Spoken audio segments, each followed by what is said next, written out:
Hello dear students, कैसे हैं आप सब। तो उम्मीद करती हूँ कि आप सब बहुत अच्छे से होंगे और सभी वीडियो आपको अच्छे से पसंद आ रही होंगी। तो डियर स्टूडेंट, आज आप लोगों की डिमांड पर ही मैंने हिंदी व्याकरण का ये टॉपिक रेडी किया है। तो डियर स्टूडेंट, आज का टॉपिक है वर्ण विच्छेद। तो शुरू करने से पहले मैं आपको बताना चाहूँगी कि वर्ण, जिससे आप भलीभांति परिचित हैं, यानी कि जानते हैं कि वर्ण होता क्या है। तो डियर स्टूडेंट्स, वर्ण भाषा की वह छोटी से छोटी ध्वनि है जिसके हम और टुकड़े नहीं कर सकते, यानी कि वो छोटे से छोटा रूप जिससे हमारी भाषा की शुरुआत होती है उसे ही हम वर्ण कहते हैं। और इसके साथ है शब्द विच्छेद। तो देखिए, विच्छेद का अर्थ है अलग करना, यानी शब्द के प्रत्येक वर्ण वर्ण जिसमें स्वर और व्यंजन दोनों ही आ जाते हैं, उनको अलग करना। तो यहाँ मैं आपको क्लियर कर दूँ कि स्वर क्या होते हैं। स्वर वे वर्ण होते हैं जिन्हें बोलने के लिए हमें किसी अन्य वर्ण की आवश्यकता नहीं होती, यानी कि जो स्वतंत्र रूप से बोले जाते हैं। और व्यंजन व्यंजन वे वर्ण होते हैं जिन्हें बोलने के लिए हमें स्वरों की सहायता लेनी पड़ती है। जैसे अगर हम बात करें ए, आ, ई, ये सब क्या है, स्वर। और अगर हम देखें क से ज्ञ तक, ये हैं हमारे व्यंजन। इन्हें व्यंजन क्यों बोलते हैं? जैसे क है, क को बोलने में अ की आवाज़, अ जो कि एक स्वर है, वो भी शामिल है, तो इसलिए इन्हें व्यंजन बोलते हैं। कोई भी व्यंजन ऐसा नहीं है जो स्वर की सहायता के बिना बोला जा सके। तो देखिए, आज वर्ण विच्छेद का ये टॉपिक इसी पर आधारित है कि हम किस तरह से इन्हें अलग अलग करते हैं। तो इसके लिए मैंने क व्यंजन को लेकर एक वर्ण विच्छेद तालिका तैयार की है। वर्ण विच्छेद तालिका का मतलब है कि एक ऐसी टेबल जिसमें आप एक वर्ण देखेंगे और उस वर्ण को बनने में कहाँ स्वर और कौन सा व्यंजन यूज़ किया गया है वो आपको क्लियर हो जाएगा। तो यहाँ मैंने व्यंजन तो कह ही लिया है, उसके साथ स्वरों को मात्रा के रूप में रखा है और फिर उनका विच्छेद किया है, यानी कि उन मात्राओं को अलग करके इस वीडियो में दिखाया है। तो चलिए हम शुरू करते हैं। सबसे पहले है क। क में अ भी शामिल है। जैसा मैं आपको पहले वीडियो में बता चुकी हूँ कि जब क में अ स्वर लगा होता है तो हम उसे क पढ़ते हैं और ये साइन लगने पर ये हलंत होता है जो लेफ्ट से राइट की साइड खींचा जाता है। और ये अगर किसी भी व्यंजन के साथ लग जाता है तो वो व्यंजन आधा हो जाता है, यानी कि उससे स्वर को अलग कर दिया जाता है। तो ये था क। इसके बाद है का। का में क व्यंजन आधा है और आ की मात्रा शामिल है। आ यहाँ पर स्वर है। की में छोटी ई की मात्रा है, तो व्यंजन के नीचे हम हलंत लगा देंगे और छोटी ई साथ में लिख देंगे। तो ये जो हम वर्ण विच्छेद कर रहे हैं ये सिर्फ इस वर्ण के लिए है, यानी कि जिसमें स्वर और व्यंजन शामिल किया गया है, वहाँ से हमने स्वर और व्यंजन को अलग अलग किया है। तो पहले ये बेसिक सी जानकारी है जो आपको ज़रूरी है समझनी। तो इसके बाद आता है की। ये बड़ी ई की मात्रा है, यहाँ हम अलग करेंगे तो क के नीचे हलंत और साथ में बड़ी ई लिख देंगे। कु, क और छोटे ऊ की मात्रा, क के नीचे हलंत और साथ में ऊ। तो देखिए, जब आप इस तरह से करेंगे तो साथ में प्लस का साइन लगाना बहुत ज़रूरी है। इसका मतलब है कि जब हमने इस व्यंजन में इस स्वर को शामिल किया तो वो ये नया रूप लेकर हमारे सामने आता है।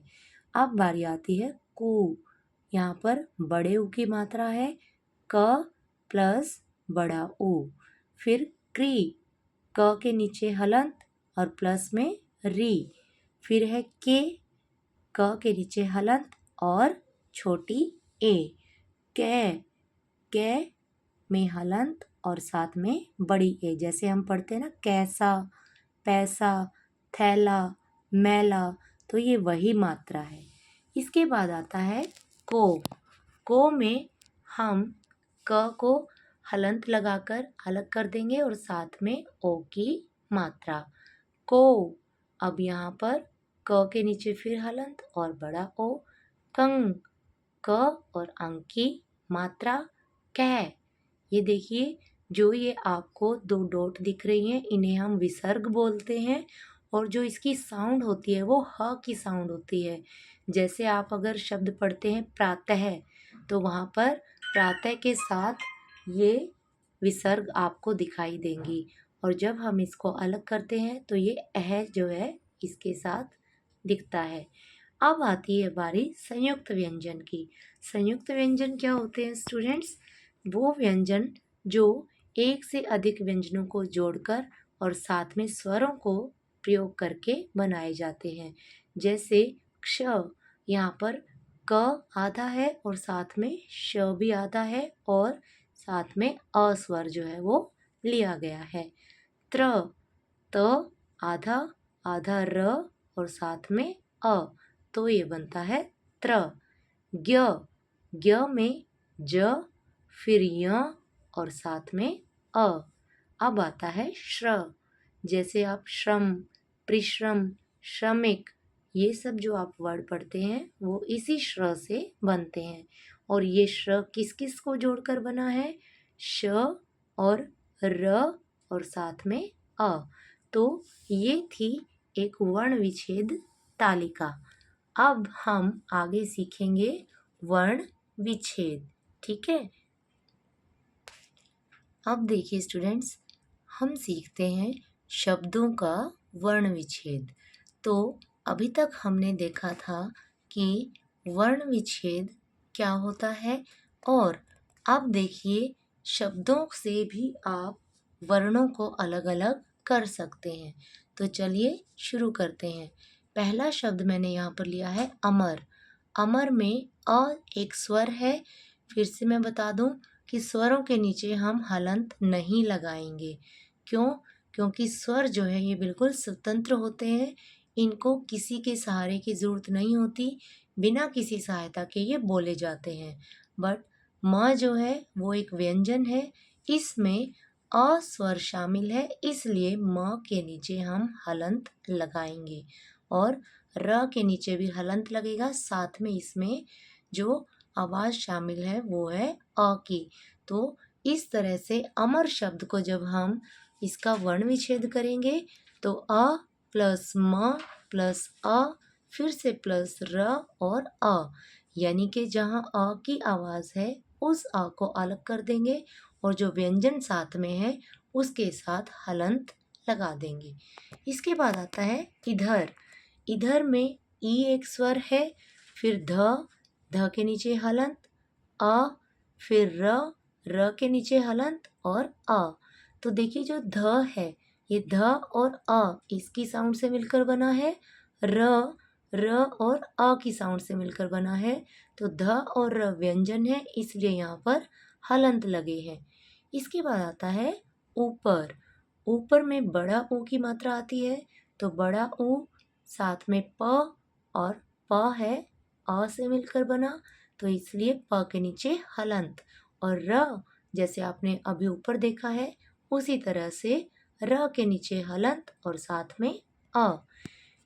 चौथा शब्द मैंने यहाँ पर लिया है ऋषि।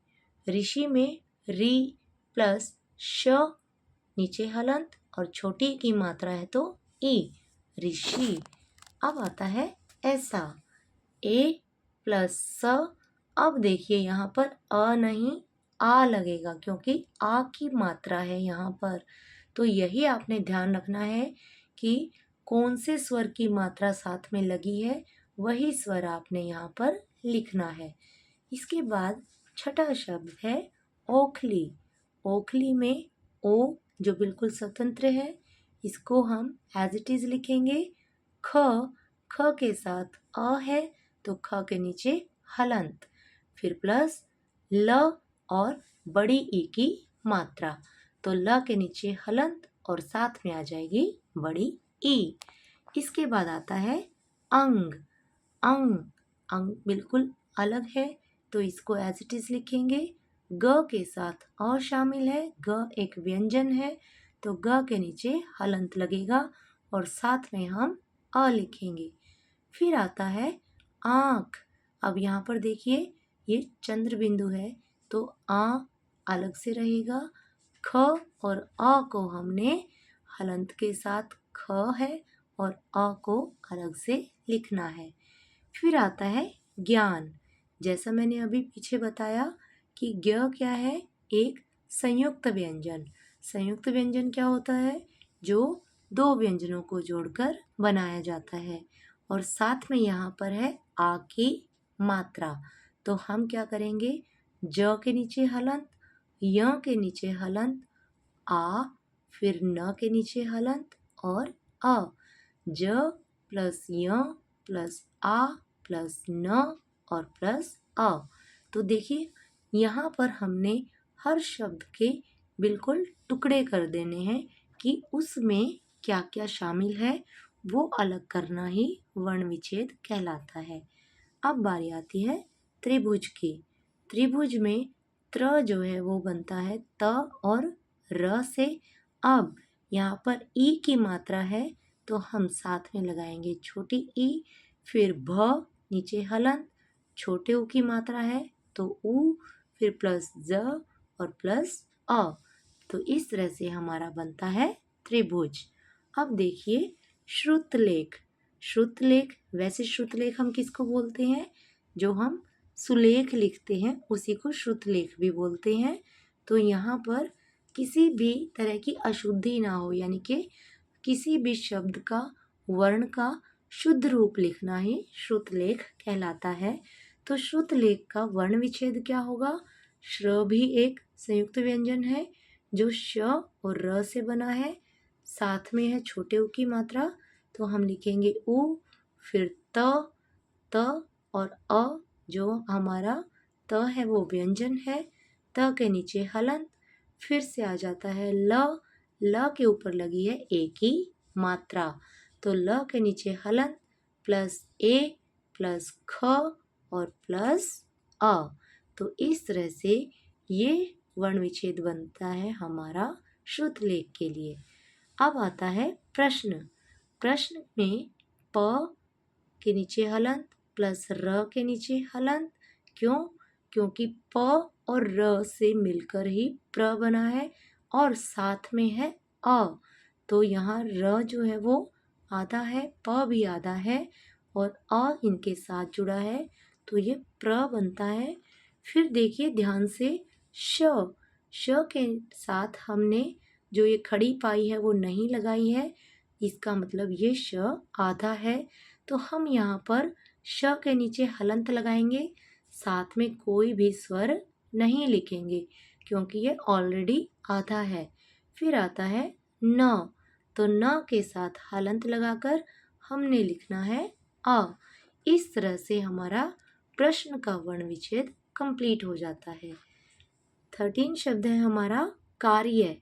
कार्य में क, इसके नीचे हलंत, फिर आ की मात्रा है तो आ स्वर लिखेंगे। र यहाँ पर देखिए य के ऊपर है तो ये र जो है ये आधा ही होता है, इसलिए इसके साथ कोई और स्वर नहीं आएगा। फिर आता है य के साथ है स्वर अ तो य के नीचे हलंत लग जाएगा और इस तरह हमारा वर्ण विच्छेद बनता है कार्य के लिए। अब आता है कृष्ण। कृष्ण में देखिए क आधा है, साथ में री है तो क के नीचे हलंत प्लस री। फिर देखिए श हमारा यहाँ पर आधा है तो ये श षटकोण वाला होता है, श लिखकर उसके नीचे हलंत लगा देंगे। फिर है हमारा अणा, अणा के साथ हलंत और साथ में अ। तो इस तरह हमारा बनता है कृष्ण। और अब लास्ट जो मैंने आपके लिए एग्जाम्पल लिया है वो है चिन्ह। तो च के नीचे हलंत, छोटी की मात्रा है तो प्लस छोटी ई, फिर देखिए ह। ह के नीचे हलंत लगता ही है यहाँ पर, क्योंकि ह को हाफ में या शॉर्ट में लिखने का कोई और मेथड नहीं है। तो हम जब किसी वर्ण को आधा लिखते हैं तो उसके नीचे हलंत लगाते हैं। ये इसका मतलब ऑलरेडी आधा है, हम इसको एज इट इज़ लिख देंगे। फिर आता है न, न के नीचे हलंत और साथ में है अ, तो ये बनता है हमारा चिन्ह। तो डियर स्टूडेंट, आई होप आपको वर्ण विच्छेद में कोई डाउट अब नहीं रहेगा।